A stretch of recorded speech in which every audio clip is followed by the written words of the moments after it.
তারপরে আসেন হচ্ছে মুফতি মাহবুবুল্লাহ কাসেমি হুজুর, মাহমুদুল হাসান গুনবী, রফিকুল ইসলাম মাদানী, খালেদ সাইফুল্লাহ ভাই, তারপরে আছেন আমার প্রিয় ভাই নুরুজ্জামান নোমানী। তো আমাদের কিছু কানেকশনে কিছু সমস্যা হচ্ছিল। আ মুফতি আমির হামজা উনি একটা প্রোগ্রামে ছিলেন। সেখান থেকে বের হয়ে গাড়িতে বসে আমাদের সাথে যুক্ত হয়েছেন। যে কারণে উনার কানেকশনটা মাঝেমধ্যেই সমস্যা হচ্ছে। আমরা শুরুতেই আমাদের সবার মুরুব্বি জনাব মুফতি মাহবুবুল্লাহ কাসেমি হুজুরকে দিয়েই শুরু করি।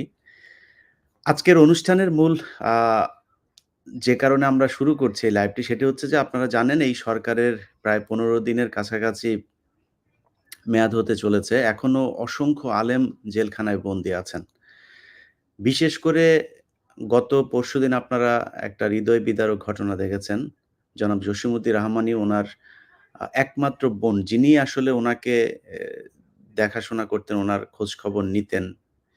তিনার সেই বোনটাও পৃথিবী থেকে বিদায় নিয়েছেন এবং তিনি প্যারোলে মুক্তি পেয়েছিলেন ৩ ঘন্টার জন্য। তার যে বক্তব্য আমরা শুনেছি অত্যন্ত হাস্যোজ্জ্বল ছিলেন হুজুর। দীর্ঘ ১২ বছর ধরে তিনি জেলখানায় বন্দী আছেন। এই হাসিনা খুনি হাসিনা সরকারের যেই মিথ্যা মামলা, সেই মিথ্যা মামলায় থাকার পরেও তার যে হাস্যোজ্জ্বল চেহারা আমরা দেখেছি এটা আসলে ইমানেরই যে পরীক্ষা, সেই পরীক্ষার আ কি বলবো যে উত্তীর্ণ হয়েছেন তিনি আমার মনে হয়। যাই হোক জসিমউদ্দিন রহমানের মতো এখনো অনেক আলেম জেলখানায় আছেন। আমার এখানে যাদেরকে আপনারা এখন দেখছেন তাদের সবাই এই সরকারের জুলুম নির্যাতনের শিকার। আ আ মুফতি মাহবুবুল্লাহ কাসেমি হুজুর উনিও অনেকদিন আ পালিয়েছিলেন, আত্মগোপনে থাকতে হয়েছে উনাকে।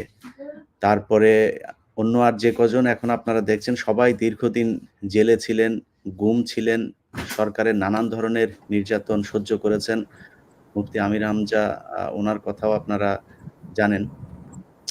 তো যাই হোক আমরা সেই বিষয়গুলো নিয়ে উনাদের কিছু অভিজ্ঞতা শুনবো এবং যেই আ আলেমরা এখনো জেলখানায় আছেন আমরা বর্তমান এই সরকার যে ইন্টার্ম আ গভর্নমেন্ট যারা আছেন তারা দ্রুত আমাদের এই আলেমদের কথা শুনবেন বলে আমরা বিশ্বাস করি। সেটা যেভাবে সম্ভব আ আ প্রতিদিন কোর্ট যদি নাকি বসিয়ে হয়, আইনের যত ধরনের নিয়মকানুন আছে সেই নিয়মকানুনের মধ্য দিয়ে কোন ধরনের কালক্ষেপণ না করে তাদের সবার মুক্তি চাই। তো আমরা মুফতি মাহবুবুল্লাহ কাসেমি হুজুর উনার কথাই বলছিলাম, উনার কাছে যাব। ১ম হুজুর আপনারকে দিয়েই শুরু করি। আমরা সবাই আরকি আপনাদের যে নির্যাতনের চিত্র সেগুলো তো অবশ্যই বলবেন অল্প করে। সবাই অল্প করে কথা বললে আমার মনে হয় তাড়াতাড়ি আমরা শেষ করতে পারবো। তো আপনাকে দিয়ে শুরু করি হুজুর জি।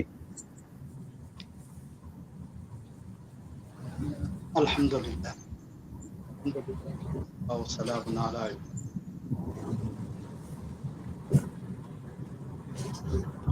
দিন এবং ইসলাম কথা বলেন। না, না। কিছু মানুষের এরই পরিপ্রেক্ষিতে আমরা দেখতে পাই ২০০৯ এর দিকে যখন আওয়ামী লীগ সরকার সর্বপ্রথম ক্ষমতায় আসে, তখন তারা দেশে বিভিন্ন ধরনের নিজেদের আধিপত্যকে বিস্তারের জন্য, বিশেষ করে ভারতের রয়ের সেই এজেন্ডাগুলি বাস্তবায়নের জন্য যারা তাদের প্রতি জুলুম এবং নির্যাতন করছে।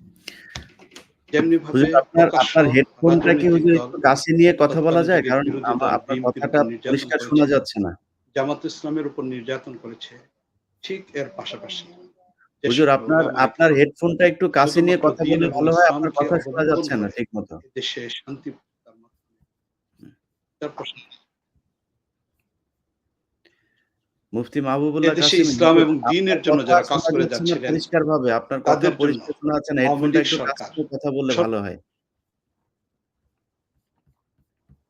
আপনার কথা শোনা যাচ্ছে না ঠিকমতো। হেডফোনটা একটু মুখের কাছে নিয়ে কথা বললে মনে হয় শোনা যাবে। জি, কথা বলতেছিলাম যে ২০০৯ এ যখন আওয়ামী লীগ সরকার বাংলাদেশে ক্ষমতায় আসে, ওই সময়ে আওয়ামী লীগ সরকার তাদের ক্ষমতা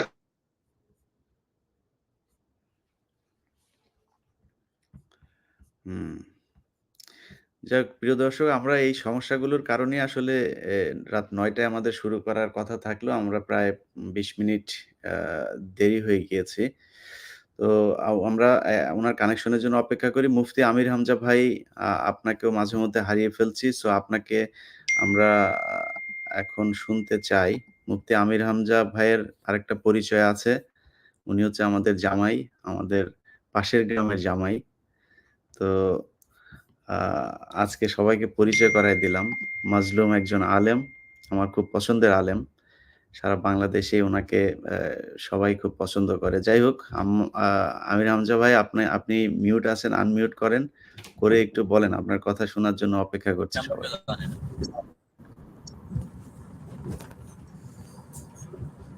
আসসালামু আলাইকুম ওয়া রাহমাতুল্লাহ। ওয়ালাইকুম আসসালাম। ইন্নাল হামদালিল্লাহ ওয়াস সালাতু ওয়াস সালামু আলা রাসূলিল্লাহ। শ্রদ্ধাভাজন পরিচালক, বিশিষ্ট সাংবাদিক, আমাদের যে দ্বিতীয় স্বাধীনতা যুদ্ধ হয়ে গেল ছাত্র সমাজের, পেছন থেকে যারা মোটিভেশনাল কথাবার্তা বলার কারণে এই মানুষগুলো উদ্যোগ নিয়েছে জীবন দেওয়ার স্বাধীনতার জন্য, তাদের ভেতরে অন্যতম সাংবাদিক মোহাম্মদ ইলিয়াস হোসাইন। শ্রদ্ধাভাজন আলেম ওলামা এবং যারা যুক্ত আছেন সবাইকে ধন্যবাদ জানাচ্ছি আজকের এই মজলুমদের লাইভ অনুষ্ঠানে। যে কথা শোনা যাচ্ছে কিনা জানি না। জি, পরিষ্কার হুজুর, খুব সুন্দর শোনা যাচ্ছে। জি, আজকে বাগেরহাটে যেখানে গিয়েছিলাম সদরে, এখানে পর 6 বছর 7 বছর ওরা আমাকে দাওয়াত দিয়েছে, একবারও উঠতে দেয়নি। যখন সব কমপ্লিট হয় তখন মাগরিবের সময় পুলিশ এসে বলে যে বাধা আছে, উপর থেকে নিষেধ হবে না, যে হাজার হাজার লক্ষ লক্ষ মানুষ এসে ফিরে যায়। আজকেও লক্ষাধিক মানুষ হয়েছে, কিন্তু আজকে আর ফিরে যাওয়া লাগেনি। সূরা নসরের ওপরে আমি মন খুলে যতটুকু পারি কোরআনের কথাগুলো বলার চেষ্টা চালিয়েছি। জালেমদের বিরুদ্ধে আল্লাহর যে অভিযোগ, আল্লাহর যে মামলা, এই কথাগুলো কোরআন দিয়ে হাদিস দিয়ে তোলার চেষ্টা করেছি।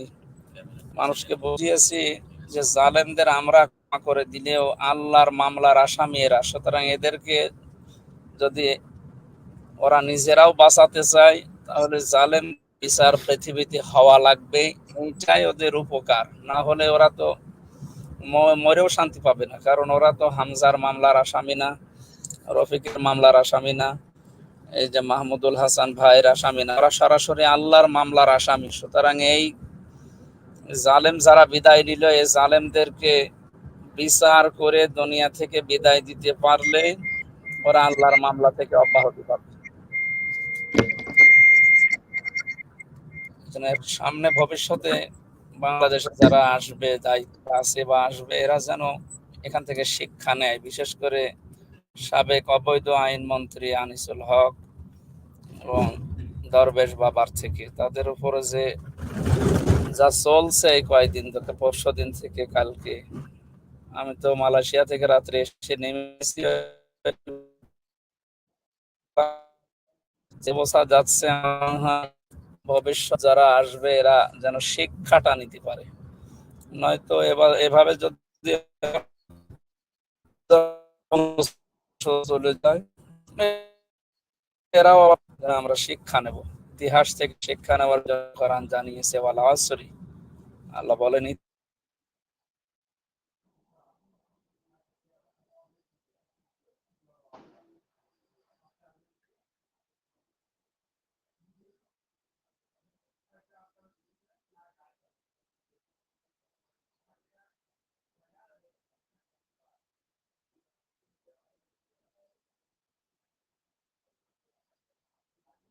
উনি সুদ খায়। আসলে এই কথাগুলো ঠিক না। কে বলেছে? কোনোদিন তো এই থাম্বেল গুলো মিথ্যা থাম্বেল দিয়েছে ইউটিউবার যারা আছে কিছু, তারা কোন সময় যদি সে 12 সাল 13 সালের দিকে কিছু বলে থাকি, সেই অবস্থায় সেই সিচুয়েশনে ওইটা ঠিক ছিল, কিন্তু এখন বাস্তবতায় বাংলার এই জালেম বিদায় নেওয়ার কারণে বাংলাদেশে এখন প্রতিবেশী রাষ্ট্র বলে যাদেরকে জানি, এদের থেকে সঠিকভাবে দেশকে রক্ষা করার জন্য ডক্টর ইউনূসের বিকল্প আমার মনে হয় এখন কেউ নেই। উনি যে হুঙ্কারটা প্রথম তিনি দিয়েছেন এই 7 সিস্টার নিয়ে, এই হুঙ্কার বাংলাদেশে দেওয়ার মতো আর কেউ নেই।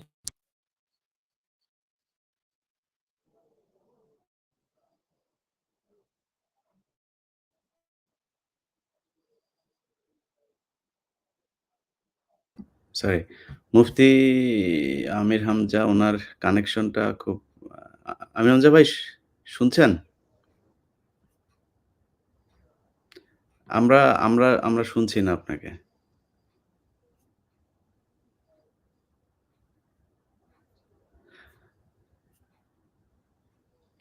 আচ্ছা, আমরা মুফতি মাহবুবুল্লাহ কাসিমি হুজুরের কথা শুনছিলাম। তো আমির হামজা ভাই আপনি যদি আমাকে শুনেন তাহলে আমরা আপনার কাছে আরেকবার আসছি। আমরা মাহবুবুল্লাহ কাসিমি হুজুরকে একটু শুনে আসি। জি হুজুর, আমি আপনাকে তখন হারিয়ে ফেলেছিলাম। এখন আপনাকে দেখা যাচ্ছে। আমি জানি না আপনার কথা এখন শোনা যাবে কিনা? জি আলহামদুলিল্লাহ, আমি জি। আপনাদের কথা শুনতেছি। জি, আমরাও যে পরিষ্কার। জি। কথাটা বলতেছিলাম যে বাস্তবিক পক্ষে বাংলাদেশে আওয়ামী লীগ সরকার যখন 2009 ক্ষমতা আসে, ওই সময়টাকে নিজেদের ক্ষমতাকে পাকাপোক্ত করার জন্য তারা যে ধরনের নোংরা পদক্ষেপগুলোকে গ্রহণ করেছিল, তার মধ্যে একটা ছিল বিরোধী দলকে শেষ করে দেওয়া। বাহ্যিকভাবে ক্ষমতার দ্বন্দ্ব বিএনপির সাথে থাকতে পারে, কিন্তু তারা সেই বিএনপিকেও শেষ করে দেওয়ার চেষ্টা করেছে, জামাত ইসলামকেও শেষ করে দেওয়ার চেষ্টা করেছে। এর পাশাপাশি আল্লাহ রাব্বুল আলামিনের দ্বীন এবং ইসলামের জন্য যারা কাজ করছে, আওয়ামী লীগ সরকার তাদেরকেও শেষ করে দেওয়ার চেষ্টা করেছে।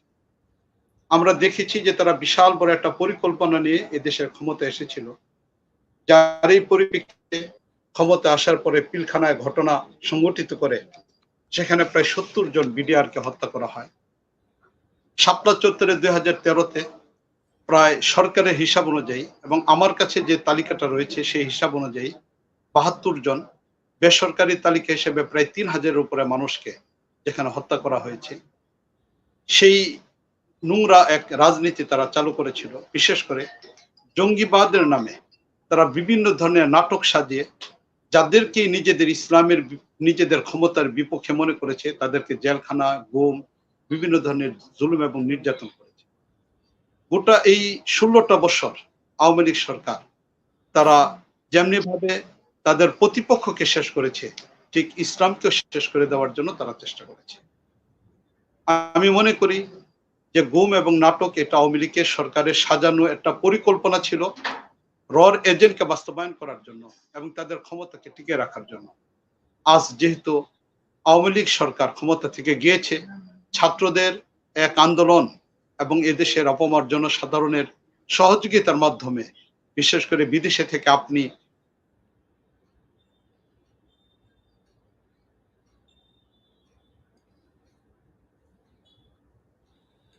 আমি মনে করি যে আজ যারা ক্ষমতায় আছেন, যারা তত্ত্বাবধায়ক সরকারের দায়িত্বে আছেন, তারা খুব দ্রুত গতিতে আমাদের সেই মজলুম উলামায়ে কেরামকে জেলখানা থেকে মুক্তির ব্যবস্থা করবেন এবং তারা যে কোনো পথে আর কোনো মজলুম জেলখানায় না থাকে, কোনো আলেম যেন জেলখানায় না থাকে। এর পাশাপাশি রাজনৈতিক ভাবেও যারা হিংসার প্রতিপক্ষ হয়েছিল, যাদেরকে জেলখানায় তাদেরকেও যেন তারা মুক্তির ব্যবস্থা করেন। এটার পাশাপাশি পৃথিবীর স্বাভাবিক নিয়ম হলো হত্যাকাণ্ডের বিচার হওয়া দরকার। আমি মনে করি আওয়ামী লীগের ক্ষমতায় শুরু থেকে নিয়ে এ পর্যন্ত যারা ছিল, যারা মারা গিয়েছে তারা তো গিয়েছে, যারা আছে তাদের প্রত্যেকের জন্য যেন মামলা এবং বিচারের ব্যবস্থা করা হয়। পিলখানা সেই শহীদদের রক্তের বদলা যেন নেওয়া হয়, শাপলা চত্বরের শহীদদের রক্তের বদলা যেন নেওয়া হয়। বিশেষ করে 2024-এ যে সকল ছাত্ররা মারা গিয়েছে, সরকারি হিসাব তালিকা হিসেবে যাদের সংখ্যা 300-র উপর উল্লেখ করা হয়েছে, বেসরকারির হিসাব অনুযায়ী 3000-এর উপর উল্লেখ করা হচ্ছে। সুতরাং তাদের প্রত্যেকটা হত্যার বদলা যেন এই আওয়ামী লীগ সরকারের কাছ থেকে নেওয়া হয়। আমি আপনার মাধ্যমে, আপনার একজন অত্যন্ত ভক্ত, আপনার আলোচনাগুলিকে আমি শুনি ইলিয়াস ভাই, আমি আপনার মাধ্যমে যে আপনি কাজ করে যাচ্ছেন, আমি আপনার মাধ্যমে আজকে পুরো বিশ্বের মানুষকে জানিয়ে দিতে চাই, শুধু এতটুকুই না, বদলা শুধু নেওয়া হবে এতটুকু না, বরং আওয়ামী লীগের সন্ত্রাসী সংগঠন হিসেবে যেন নিষিদ্ধ করা হয়, ছাত্রলীগের যেন নিষিদ্ধ করা হয়, আওয়ামী লীগের যেন নিষিদ্ধ ঘোষণা করা হয়। এই দাবিটা আজকে গোটা দেশের ভিতরে আপনারা সবাই তৈরি করার চেষ্টা করেন। জি, প্রিয় দর্শক, মাহমুদুল হাসান গুনবী, আপনারা ওনাকে নিশ্চয়ই সবাই চেনেন। যার তেজোদ্দীপ্ত যেই ভাষণ, সেই ভাষণ আমি যখনই শুনতাম তখনই শরীরের লোম দাঁড়িয়ে যেত। আমি উনার আটক হবার পরের ঘটনাও শুনেছি। আমার এই চ্যানেলে ধারাবাহিকভাবে এই যে আলেমদেরকে কি ধরনের নির্যাতন করা হয়েছে উনাদের মুখ থেকে আপনারা লম্বা সময় ধরে এই আলোচনাগুলো শুনবেন। আমি এক করে সবারগুলো রেকর্ড করছি। এরই মধ্যে রফিকুল ইসলাম মাদানী হুজুর, তারপরে খালেদ সাইফুল্লাহ ভাই, আরো অনেকের বক্তব্য রেকর্ড করা হয়েছে। সেগুলো একটা করে ধারাবাহিকভাবে যাবে। এই সরকার আলেমদের উপরে কি পরিমাণে নির্যাতন করেছে সেটা আপনারা জানবেন। যাই হোক, মাহমুদুল হাসান গনবী ভাই উনি স্টেজে মাইকের সামনে ঠিক যেভাবে কথা বলেন, উনাকে আটক করার পরে উনাকে গুম করে রেখেছিল, উনাকে হত্যার হুমকি দেওয়া হয়েছে। সেইখানেও তিনি একই ধরনের আচরণ করেছেন। তো সেই আলোচনাগুলো তো আমরা আজকে সব শুনতে পারব না। আজকে আমরা শুধুমাত্র জসিমউদ্দিন রহমানী সহ যেসব আলেমরা এখনো মুক্ত হননি তাদের জন্যই কথা বলব। তো সেই বিষয়ে শুনবো মুফতি মাহমুদুল হাসান গনবী। আসসালামু আলাইকুম ওয়া রাহমাতুল্লাহ। হামদান ওয়া সালাতান ওয়া বা'দ। প্রিয় ইলিয়াস হুসাইন ভাই সহ উম্মতের সেরেতাজ ওলামায়ে হক্কানি রব্বানি, দেশবাসী এবং পৃথিবীবাসী যারা দেখছেন এবং শুনছেন, আলহামদুলিল্লাহ, আল্লাহ তাআলা আমাদের পুরা জাতির উপর থেকে এক জগদ্দর পাথরকে সরিয়েছেন। আল্লাহ পাকের দরবারে লাখো কোটি শুকরিয়া, অনেক শুকরিয়া। এটা শুকরিয়া আদায় করে শেষ করে দেওয়া নিঃসন্দেহে এটা আল্লাহ রব্বুল ইজ্জতই করেছেন। আমরা করেছি এমন নয়, হেফাজত করেছে এমন নয়, ছাত্র রাজনীতি করেছে এমন নয়। এগুলো হলো মাধ্যম, আল্লাহ তাআলা যখন যাকে চান ব্যবহার করেন। হ্যাঁ, অবশ্যই হেফাজতে ইসলাম সহ, হ্যাঁ, হেফাজত ইসলামের সেই 5 মে 13 সালের, সেই 2021 সাল, সেই 16 সালের ব্রাহ্মণবাড়িয়া বিভিন্ন ট্র্যাজেডি, এগুলো তো আমাদের মনে রাখতেই হবে। এই ফ্যাসিস্ট জালেমা, এই বিশ্ব অহংকারিণীকে সরানোর পিছনে অবশ্যই সর্বপ্রথম উলামায়ে কেরামের জান মাল অবশ্যই কোরবানি হয়েছে, কোরবানি দিয়েছেন, নজরানা পেশ করেছেন, এখনো করতেছেন।